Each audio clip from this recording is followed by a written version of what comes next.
महागठबंधन का ये अंदरूनी मामला है, लेकिन यह स्वाभाविक है।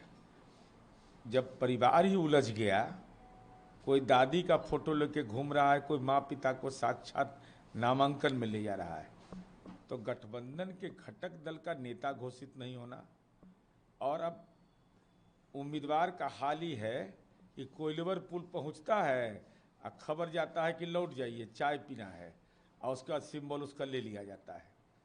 गौड़ा बाराम में क्या हुआ? एक अल्पसंख्यक उम्मीदवार को वापस करने की बात हुई। अब पुनः वीआईपी पार्टी के मुकेश सहनी जी के भाई को टिकट दिया गया, फिर वहाँ उम्मीदवार दे दिया गया। तो ये तीतर बटेर का खेल चल रहा है।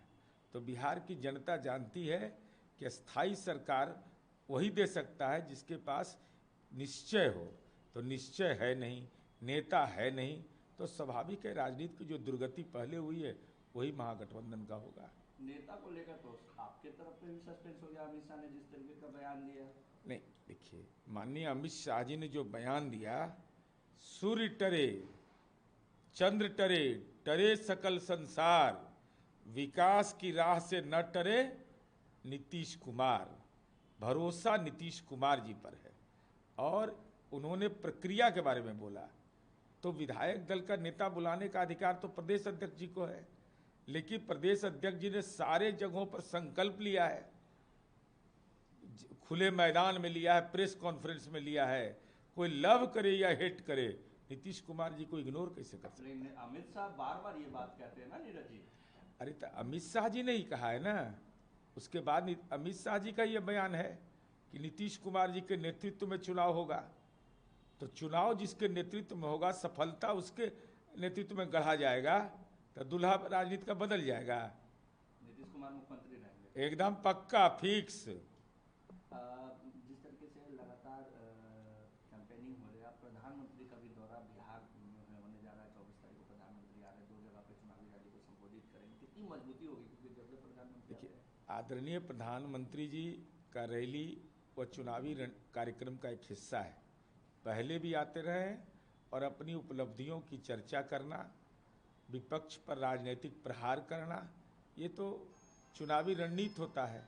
तो हम तो अपनी उपलब्धियों की चर्चा करेंगे, नकारात्मक मुद्दों की तो चर्चा करते नहीं। अखिलेश यादव ने कहा है कि सीएम योगी आदित्यनाथ ने बिहार में कहा कि महिलाएं उत्तर प्रदेश में सेफ हैं, लेकिन सबसे ज़्यादा अनसेफ और इनजस्टिस महिलाओं के साथ यूपी में हो रहा है, दलित और ट्राइबल्स के साथ हो रहा है। मैक्सिमम डेथ ट्राइबल और दलितों का ही है।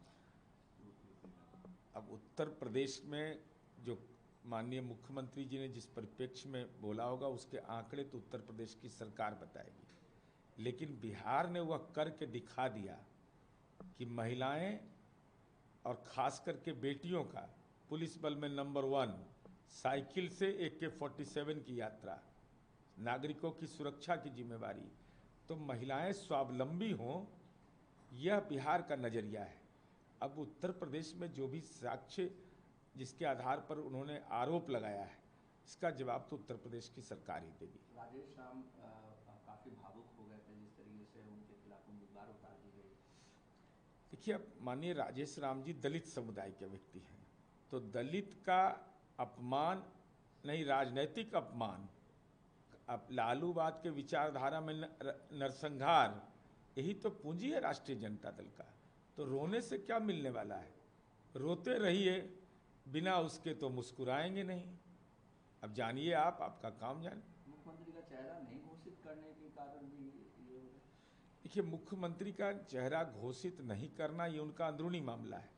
अब घोषित नहीं करने के पीछे जो तर्क मुझे समझ में आता है कि 2019 में दमदार पराजय हुआ लोकसभा में, 24 में दमदार पराजय हुआ, वह लैंड फॉर जॉब के अभियुक्त हैं, 420 के आरोपी हैं।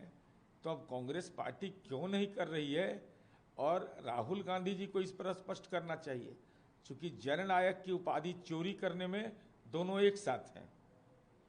कर्पूरी जी की उपाधि चोरी कर लो, जिनको भारत रत्न मिला है अति पिछड़ा के बेटा को, तो जब उस मामले में एक हैं तो गठबंधन में अंतर्विरोध क्यों है? यह सवाल और महत्वपूर्ण हो जाता है कि भाई भारतीय कम्युनिस्ट पार्टी 1925 की पार्टी है, हालात यह हो गया कि दे दो राम दिला दो राम देने वाला सीताराम। यह याचक की स्थिति अगर गठबंधन में है तो ये उनका अंदरूनी मामला है, लेकिन ये राजनीति के सामंत लोग हैं राष्ट्रीय जनता दल, तो याचना तो करना पड़ेगा और याचना का आर्थिक फीस भी है।